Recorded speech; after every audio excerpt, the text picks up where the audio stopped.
Hi, I'm Camille. And I'm Gretchen. Welcome back, everybody, to Starting Over Communications, or Starting Over Series is the name of That's our right. podcast. Happy to have you here. Yes, happy to have you. Today, I want to talk about taking life personal, taking people personal, taking too much personal. Yeah. Yeah. Yeah. How many times do we get offended? Yeah. How many times do we equate something that maybe we think that we've done something wrong? Yeah. Or even if it's like, I know you say this all the time, Camille, like, that situation at the grocery store, or maybe inflation, or maybe this has nothing to do with you. Like, Not about you. those are bad examples, but you know what I'm saying. Yeah. It's like it has zero. They don't know you. Yeah. They don't have anything to do with you. Right. Well, and I mean, if you take things personal, if you take everything personal, it's about you. It's kind of an immature viewpoint in life, right? Mm-hmm. And so you know how little kids are. They're sensitive. Everything's about them. And so if you live life where you make something mean something all the time, you're living in your own little world. So as we get older, we realize that it really isn't about us, and things don't have to upset us. But I have some things we can talk about where if you do take things personal, if you're a sensitive person and you get your feelings hurt quickly, or you are defensive of yourself, maybe there's something you can do to work on that. I think this is such a good topic, because I know everyone at some point has always made, especially like if you're in a relationship. Yeah. And maybe your partner or that other person is going through their own stuff, and maybe they're not like on top of how, their feelings used to be or acted towards you. Maybe it doesn't have anything to do with you. Oh, it's usually the case, right? They're just so absorbed into whatever's happening. Yes. Yeah. But let's just say you're in a relationship and you say something to your partner like, that was, you kind of were short with me. Don't snap at me. And then there's a defense back and forth instead of listening, right? People start defending themselves because that's taking something personal. Mm-hmm. So how do you know you are taking something personal? You're defensive. Right. You're defensive, or you're feeling guilty, or you feel small or insecure. And I think that I just know, like in my own life, if I've ever been defensive on things, it's really coming from childhood. Yeah. It's kind of coming from some programming or some Yeah. events that happened that I felt like I needed to have a voice and couldn't. Yes. You know what I'm saying? Yes. And so I think now into explain my yourself. adulthood, Yeah. or you over-explain yourself because you feel like you're being judged, when maybe the person is going like, "Girl, are you good?" Yeah. You know. Yeah. Well, and there's people on the planet that will definitely try to intimidate or make you feel bad. They want you to feel embarrassed. They want to jump on you. Like sibling rivalry is one of those, right? Yeah. And if you have a lot of that growing up, then you might be really sensitive and you take a lot personal. What about people in the workplace? Same thing. And it's sibling rivalry there. It's like coworker rivalry. That is Yeah. so true. Yeah. Yeah. But the goal is to the gotcha moment. So if someone's trying to do the gotcha moment, they want you to look bad. They want you to react. They want to collapse you. And so you're feeling insecure. That's what taking something personal really does, is it kind of throws you off your game. Now you're introverted. You're not self-expressed. You're embarrassed. And that's the goal, is to shut you down. Right. So Right. if you're one of these people that take everything personal, you have a hard time not taking it personal, we want to help you get to the place where you can just go, that doesn't have to bother me. It doesn't have to upset me. Right. Yeah. I was working with a client today. We were talking about social media, and there's a lot of platforms that come from people that are taking a stand against social media and bullying and all that kind of stuff. And I always say, social media is something that you control. Yes. So if you're taking offense by a comment that somebody is making, or a gesture or whatever, you still have the control to block, delete. Yeah. You don't have to let that continue to be on your feed. And Yeah. so you never should be considered a victim with social media, because You can control you that. don't have to. Now, granted, I'm not a Kardashian. I don't have those kind of followings, and they're probably not monitoring the millions of people that are following them, whatever. That's not what I'm talking about. But I'm just saying, whatever you decide to follow Yes. on social media, you're going to get that. So if you're following a bunch of negativity, if you're following people that are bashing in politics or whatever, you're going to get those responses if you post something like that. That's so right. as you're talking about this, it just reminded me that we still have the control over how we feel, Yes. and we still have the control over how we take somebody else's reaction. If we get it, if they get in and we react to it, we can go, I'm going to start over this moment. I'm going to stop this right now. So one of the things you can do if you're a person that takes things personal is you want to shift your perspective. It's like look at who the person is commenting, and maybe you don't know them online, but look and see who that person is. Consider the source, right? And if you look on some sort of Facebook page, for example, and they've got 3 followers, or they're just not, maybe a fake account even. There's trolls. I mean, there's trolls that are really trying to shut people down. But consider who is giving you the feedback and what they're saying, and then kind of, would you pay for that advice? Would you pay that person to give you to coach you? Right. No, of course not. Right. So why would you take it on like it matters, right? So shift your perspective into realizing most people are projecting anyway. So if they're insecure, if they're having trouble, they'll project that insecurity onto you because it's theirs, and they want you to feel as bad as they do about themselves. This reminds me, I just had a business trip in January, and I came back and I was telling Camille, we had just done a podcast where we talked about, isn't it so refreshing and wonderful that women can be so supportive and kind to each other? And then I go to this trip, and there was a group of women that they just sized me up and down, and they didn't talk to me when it came time for meals, and they just excluded me. And I remember thinking, like, are we not past this? Yeah. Are we not past this? But Yeah. to your point, I was like, this doesn't have anything to do with me. No. This has And nothing you to didn't do take it with me. personally. I remember No. that. I was like, that's good. Yeah. I mean, it wasn't even about you. See, in fact, it's probably, the truth is, they're intimidated by you. I bet they were, let me just depict, okay? They're a little younger. They think they're somebody. They're trying to impress somebody out there. And you come along, and you're seasoned. You know what you're doing. You're very professional. And they're like, oh, no. So I think you did kind of intimidate. You were kind of right, but you know what? They were kind of in my age category. Were they really? Yeah, and which was that old? That was the I know, right? That was a surprising thing to me because I was you like, think they'd be past that. we're all here to cheer each other on, Yeah, you think. no matter what the age is, but especially But were you prettier? Were you thinner? I didn't notice. Come on. Yeah, But probably. I'm just saying, probably. like, I don't justify it, frankly. But again, that insecurity is going to get projected, is what I'm saying. Yeah. And you can look at someone and say, and look, I got some pounds on me and stuff, but I don't look at people, and I'm not projecting that on anybody else. I don't care. I've had to get over that stuff. But I do feel like if you're intimidating, you're going to get a little hazing, and I think that's what it's about. And you don't take stuff personal. I know you for years. You are very good at not letting people get under your skin, and I think it's because you're practiced at it. In the pageant world, in the model world, you're in a world of getting rejected on a routine basis, right? that is boy, if there's one thing that's good that came out of that whole industry is Thick skin. you live primarily with the answer no. Yes, you have to. Yeah. And so you always have to kind of have the mindset like, okay, well, there's another one. There's another one. There's another one, and you can't ever. And that's the hard thing when I work with girls that are competing in a pageant, they tend to think like, oh, I didn't win because I wasn't good enough. No, you didn't win because that's an opinion by a certain panel. You get a different panel on a different night, you're going to get a different winner. Exactly. And people are judging it. That's exactly right. Yeah. Yeah, that's very true. Okay, the next thing I would do with people that take everything personal is practice that self-talk, that having that compassion for yourself. Don't, like when you said people have some sort of negative post and they read it over and over and over, they're marinating in that negativity. No, get some distance and get some that self-talk. Doesn't mean anything, doesn't matter, but you want to give yourself some grace, and not only that, there is a powerful feeling when you can block and delete. Yeah.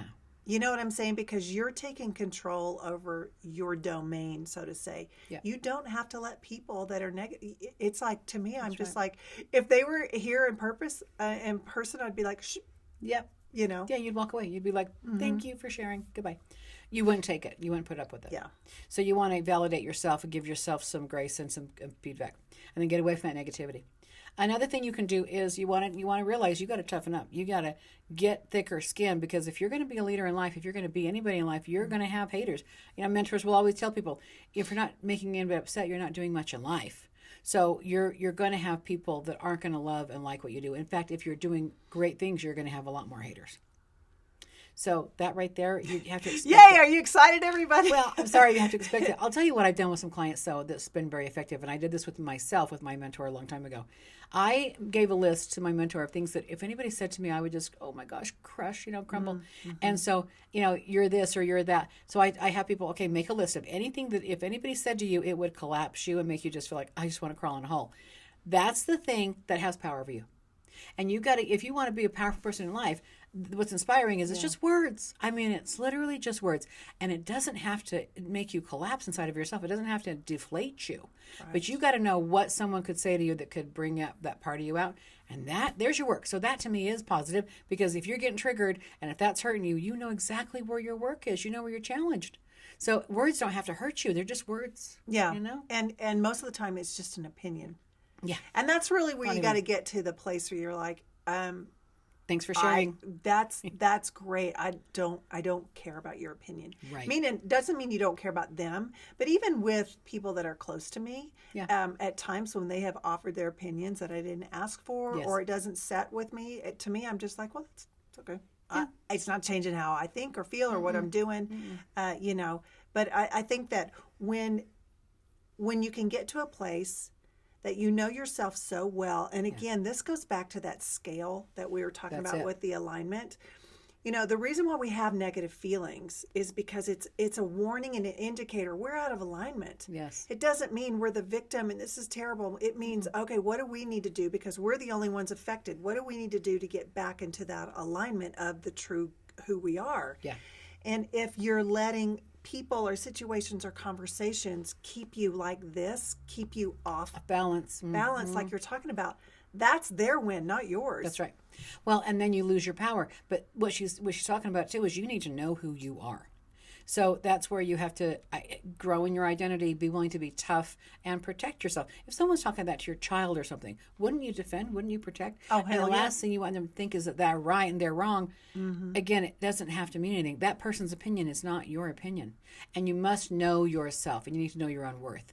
And that's how you survive all this tough stuff. Right. Because we know, y'all, when we're especially in a world that everything is based upon what we look like, image, and especially when we are, you know, at a place too that we don't really know, like, does that person really look like that? Right. I know you get this, I get it too. They're like, oh, that's what you really look like in person.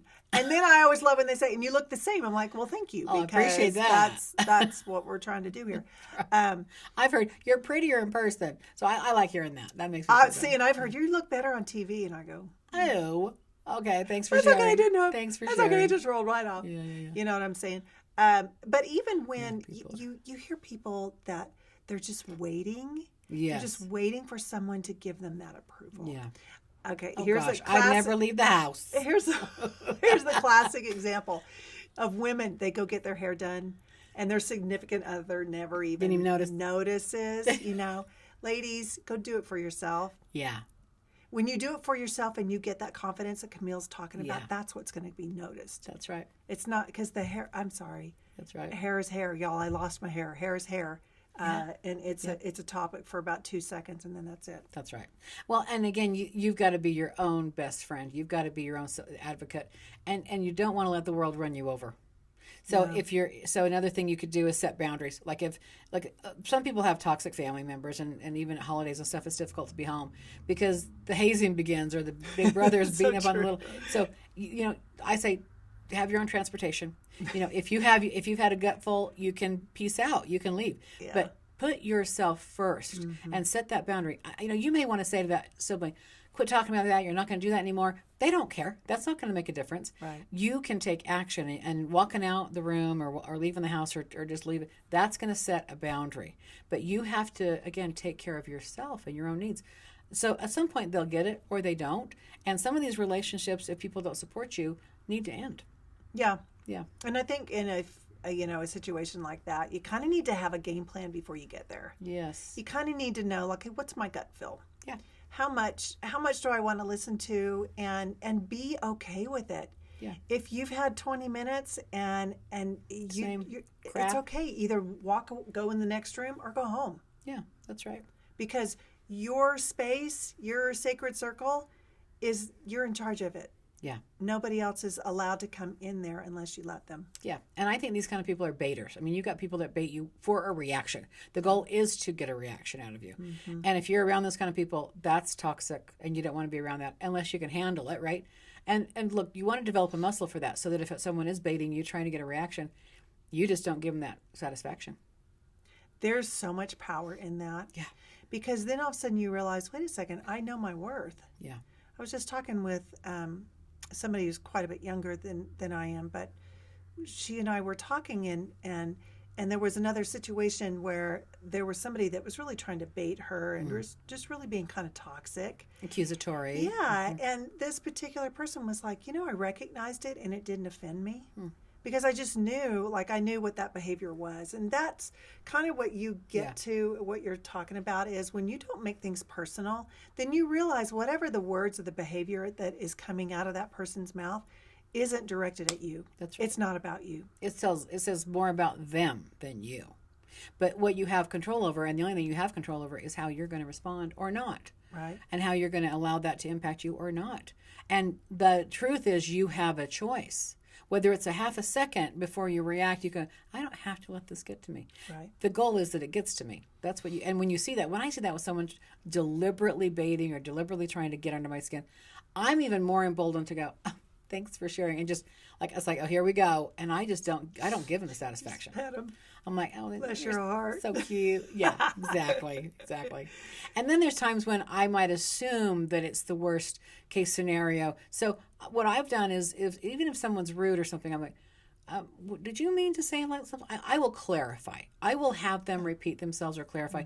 And that, when you stop and you don't just go, okay, whatever you say, when you ask for someone to clarify what they mean by that, they might have a rethink on how they're saying something, right? And then it comes out a little differently the second time.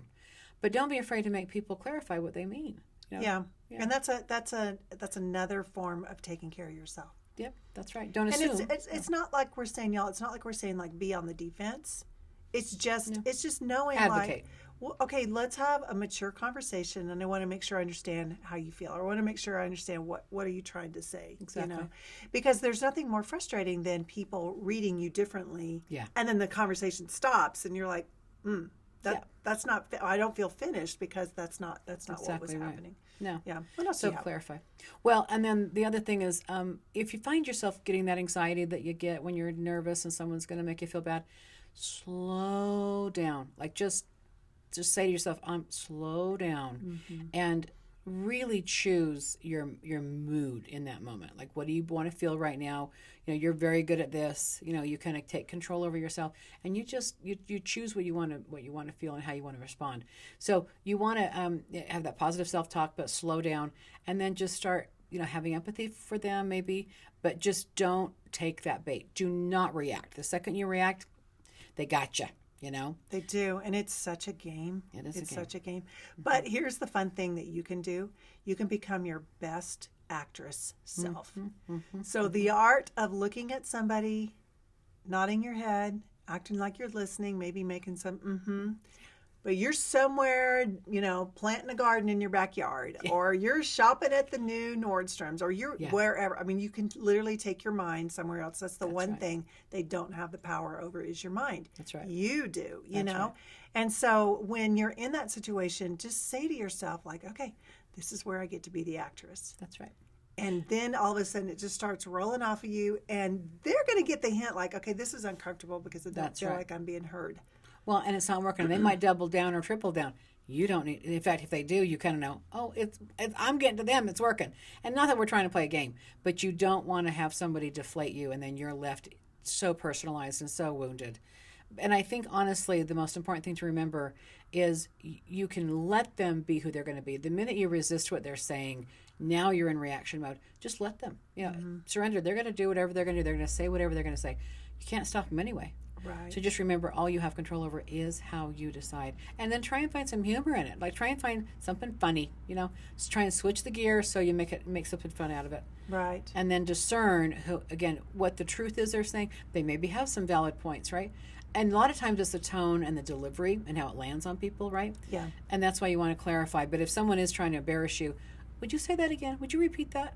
And then, oh, okay, that's what I thought you said. And usually if they And you come walk back away. and they're like, oh, I was just kidding, you know it was derogatory, You bet. and, You bet. and you just kind of called them out on it. That's but, and they look like the fool, That's right. you know. Especially in public.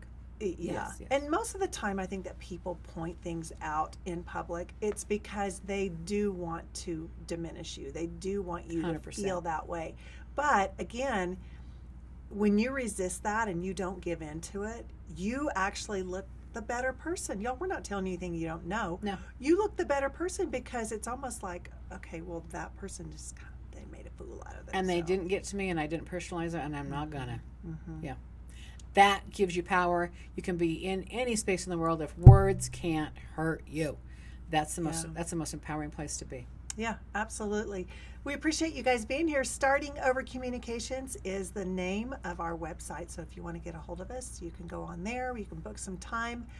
We do seminars and webinars and anyway, Coaching. yeah, we appreciate you being here, and we hope to see you next time. Thank you. Bye.